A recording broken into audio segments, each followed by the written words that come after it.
Hello everybody, welcome to this instruction video. In this video I'd like to show you how we're going to join our blanket nuts about squares. Important for this week, you're going to be using color A to join your blanket. That is the same color as you used for the last round of all of your squares. However, you'll notice I've got a different color on my join here. I've got a white on the join. The reason is I want to be really able to show you the stitches so you can really work with me and see what I'm doing. So I'm using a different color for my join. I'm using the white stone-washed yarn, but if I was to use color A, it would be the black, and then you really wouldn't be able to see what I'm doing. So that's why I've changed color. But for you, use color A to join your squares. On hook size for this week, go up at least one hook size, maybe even two if you're a tight crocheter. The reason is we're going to be doing a slip stitch joins, and all of these slip stitches, they tend to pull tight, and if you go up a hook size, that will just help you to keep these stitches relaxed so that your join is nice and flat. Because what we're doing is going to be making a flat zipper join, or a braided join some people call it, or a slip stitch join some people call it, and this join lies flat on our work, and that gives a very aesthetic and professional finish, and that's what we're going for with this blanket. So to get that flat finish, to really have your stitches lie flat and not pull in on themselves, go up at least one hook size, maybe even two. I went up one hook size on my blankets. So what I'm going to be doing is I'm going to show you how we do the join. First we're going to be doing the horizontal join, so all in this direction. So if I just turn the blanket a bit, so first we're going to be doing the joins in this direction, and then we'll be turning the blanket and doing the joins in this direction. First things first, check your layout of your blanket. So lay your blanket out on the floor and that you see exactly where you want which square.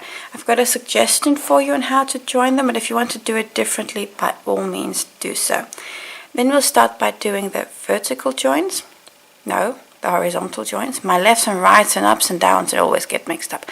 First the horizontal joins, and when we've done those, we do the vertical joins.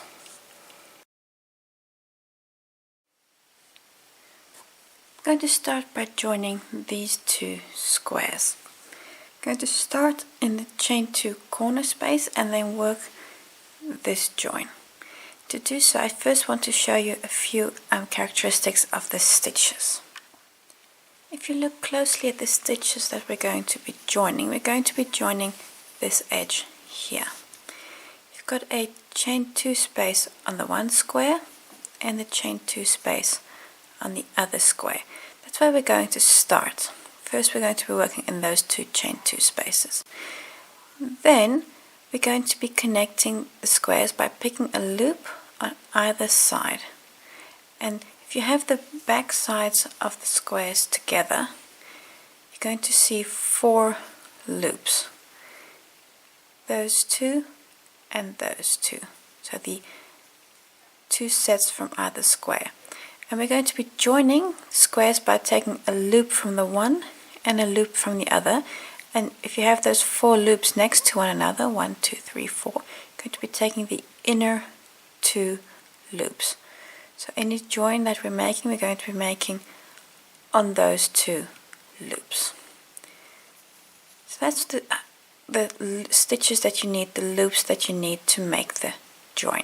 So now I'm going to start and show you how to do the first join. I'm just going to put a slip knot on my hook. Remember, I've got a hook that's larger than what I've used mostly to make my squares. So for me it's a 4mm with the stone-washed yarn. I'm going to start. I'm just going to rotate my work slightly because that makes it just easier for me to hold on to. Start to insert my hook through the chain 2 space and the next chain 2 space, and what you'll notice is my yarn is at the bottom of my work. It's kind of between the squares. You don't want your yarn here at the top, you want it at the bottom. So I'll just show you again how I did that.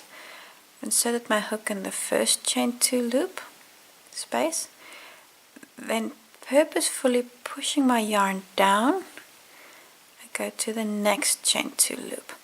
Then I've got that yarn at the bottom.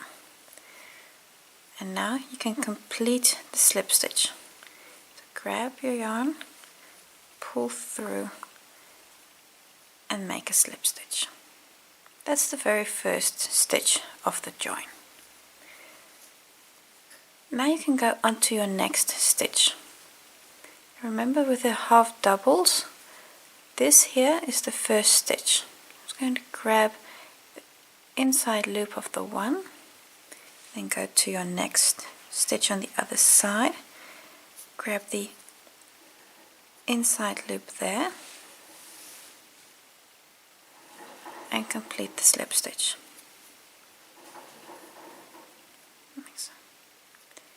Then inside loop on the one side, inside loop on the next stitch on the other side. So you're going to just walk through these stitches one by one by one and complete the slip stitch.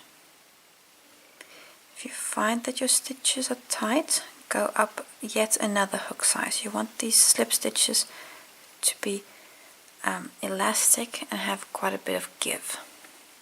So otherwise your blanket is going to pull inward. As you can see, I'm working one stitch after another. Grab the inner loop on the one square, inner loop on the other square, and pull through. And the opposite side, and that's the easy thing if you've got your stitch count correct. You've got 44 stitches on either side, and this is going to be just picking the loops that are adjacent to one another. See, my yarn is still behind my work at the bottom of those squares, but you can see forming here is this slip stitch join. And because it's in the white yarn, you'll be able to see it very well here on the black. But if you're using this, what you're supposed to do is use the same color as you did for the outer edge, so color A, then this join is going to be almost invisible. So I'm going to continue until I get to this point here where I need to join the next set of squares, and then I'll just see you again. But just one last time, grab one loop on this side and one loop on the other side and complete the slip stitch, and on this side and the other side and complete the slip stitch. Continue until you've reached the end of your first two squares. I'm almost at the end of the first join. Just want to make the last few stitches with you.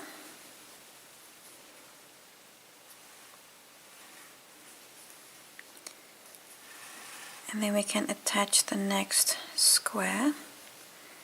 Just doing these last few slip stitches, and this join does take time, but I think it's just beautiful when it's finished. There's one more stitch on this side, and don't be fooled that you missed this last stitch on that side. It's that little loop there, because again, remember, from a half double, after a chain 2 it can be difficult to see the first stitch. There's still one stitch on that side, and chain 2 and the slip stitch. Next we're on the chain 2 spaces. We're going to go through this chain 2 space and the next chain 2 space, my yarn still at the bottom, and then pull through all of these. Now you've completed the first join on your first two squares. I'm going to take my next two squares and pay attention on which way around they should be. You will not be the first person to accidentally have a square connected at the wrong place. Trust me, this has happened a lot to me also. You've got things perfectly laid out on the floor, and then somehow they still end up being disconnected in the wrong way. So this is my next two squares. Go through the chain 2 on the one and the chain 2 on the next. kind of bring everything a little bit together, because I'm again going to do a slip stitch, and you want your slip stitch to be the same size as your previous one. So you don't want a big long open loop. So I'm just going to bring everything together and then pull through. I'm snagging my hook somewhere. Pull through all the stitches. I've still got my hook stuck somewhere. Let me just do that again with you. Not exactly sure where I got snagged, but so through the one and through the other. Have your yarn to the bottom. Pick up your loop and pull through everything. And you see, this loop here has the same as that loop. See, in size. That's exactly what you want. To move to the next stitch, and now you repeat exactly what you did on the first square. One loop on this side, one loop on the other side, and join your square. Repeating slip stitch in every stitch. And then you continue like this until you're to the end of the row. So you're going to, when you get to the end of the square, you're again going to work a slip stitch through the chain 2 space on the other side. Then attach your next 2 squares, etc., etc., until you're at the end of the row. So do your first horizontal join like this. So with the crossover, go until the end, and then I'll just see you for the next row, your next horizontal row, when we start here. Just like to show you where I'm at the moment. I've done the first join here. You can see here's my first join. So I've now joined my first line. I'm only joining 4 squares in this direction. And now I'm going to do exactly the same what I did on this first horizontal line. I'm going to do on the next horizontal line. So I'm going to move everything down, and I'm going to start here with my next square. I'm going to join this square here and then that square there.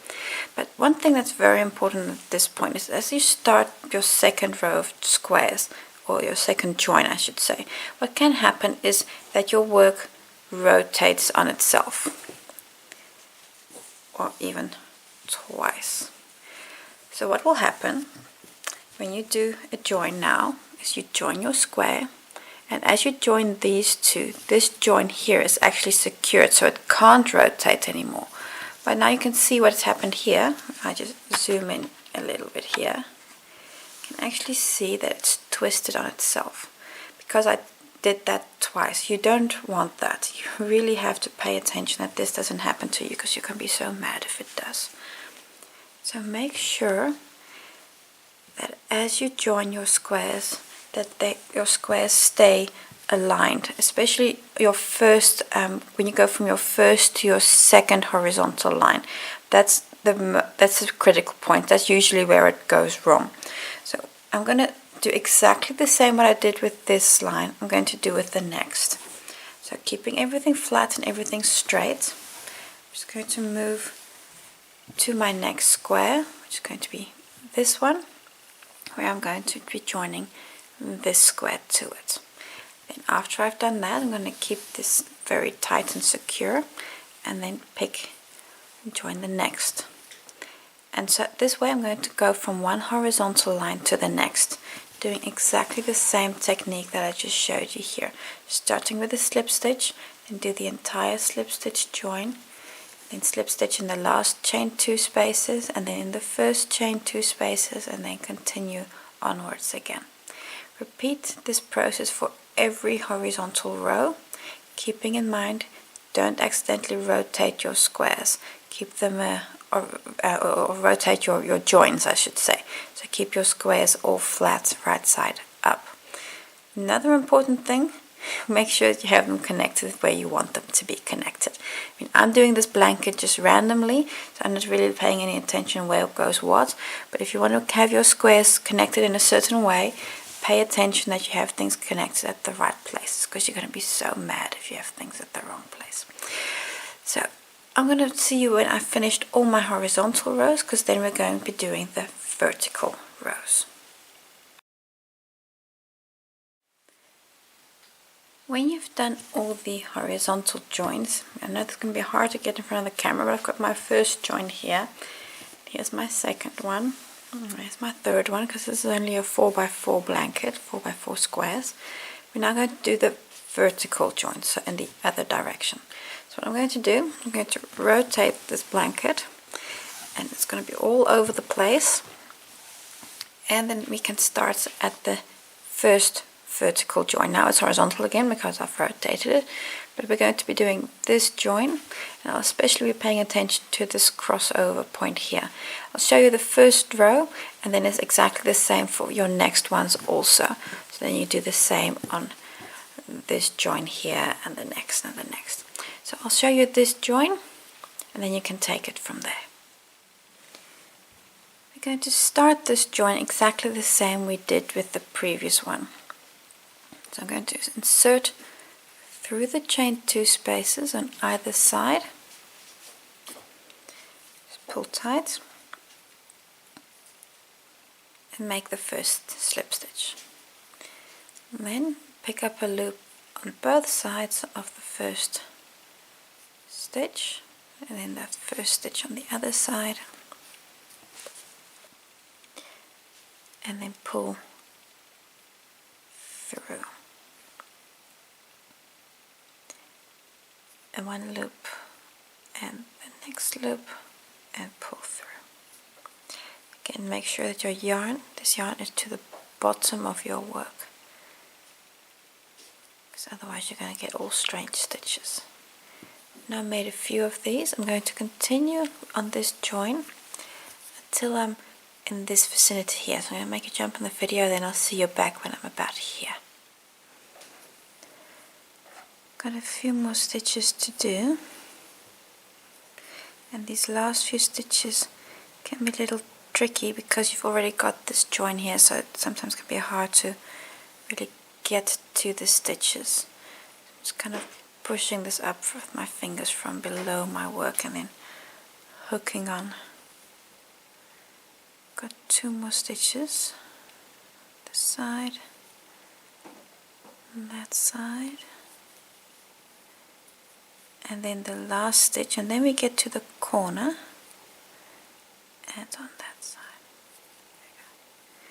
I've now done all the stitches on the straight edge. Now onto the corner. You've got those 4 chain 4 spaces. I'm going to go through both chain 2 spaces on before the join I already have here, so that horizontal join. So I'm going to go through the chain 2 spaces of both squares. And now I'm actually going to work a single crochet, not a slip stitch. You could do a slip stitch here, but I'm going to do a single crochet. I'm going to do that on purpose because I find if I work a single crochet now that this join is just smoother and doesn't pull in on itself. Chain 1, this is to bridge the join that you already have. And now go to the chain 2 spaces of the next squares. I'm going to insert through the one. Again, make sure that your yarn is to the bottom of your work. You're going to have to really help your yarn because you'll tend to have it at the top of your work now because you've just done that chain 1. So insert through the one, bring your yarn down, and then insert to the next chain space. Pick up your yarn. Actually, I'm going to do this slightly different. I'm going to do this the old-fashioned way. I'm just going to make a single crochet. And now you can bring your yarn down again. Take up the first loop, take the second loop. Now my yarn is below my work, and make that slip stitch. You can see how this join is now straighter, and what you'll see what happens is if you lay it flat on the table that this join is straight, because what could happen if you work a slip stitch on this side and a slip stitch on that side is that this pulls inward and you get this little pit in your work. And making a single crochet, chain 1, single crochet to kind of as a bridge over the first join really prevents that. So that's why I like to do this. And now we continue as though nothing has happened. We make again a slip stitch on every stitch, and when we get to the next join we do exactly the same here. I'm just going to show you that join one more time just to be sure that we all see how it's done. I'm just going to do that one more time. So I've just done that last stitch there, then go through the chain 2 spaces of both squares before the join. So I'm through this chain 2 and that chain 2 spaces, pick up your yarn, single crochet, chain 1, go to the other side, just see where your chain 2 spaces are on this side, and work a single crochet. That's your crossing over, and then go to your first stitch, pick up a loop, go to the first stitch on the other side, pick up a loop, make sure your yarn is to the bottom of your work, and make that slip stitch, and continue happily on until you get to the next crossing point where you're going to do exactly the same. You can see how slowly but surely your blanket becomes assembled. What I've just done on this edge, I'm just going to look at the entire blanket with you. So I've just done on this edge here, you can see that's the first join. I'm going to continue until I get to that point. Do this entire row and then go on to the next. I'm going to do it here also, and on to the next, which is here somewhere. There we go. And there also. So I'm going to work all of these joints. So first I've done all the first line, and now I'm doing the second line. So when you've done all of these lines, you've completed joining your blanket. And when you've done all your joints, all your horizontal and vertical joints, if you've done all of them, your blanket is all connected. Just look at this blanket. It's a really big blanket, so I can't really get it in front of the camera. But then you're finished with this part, and this was a long and tedious job, I realized that. But joining your blanket is always, well, the wow moment. Then you can really see it's a blanket. So now you're finished with your join, only one part left, and that's the border, which we'll do next time.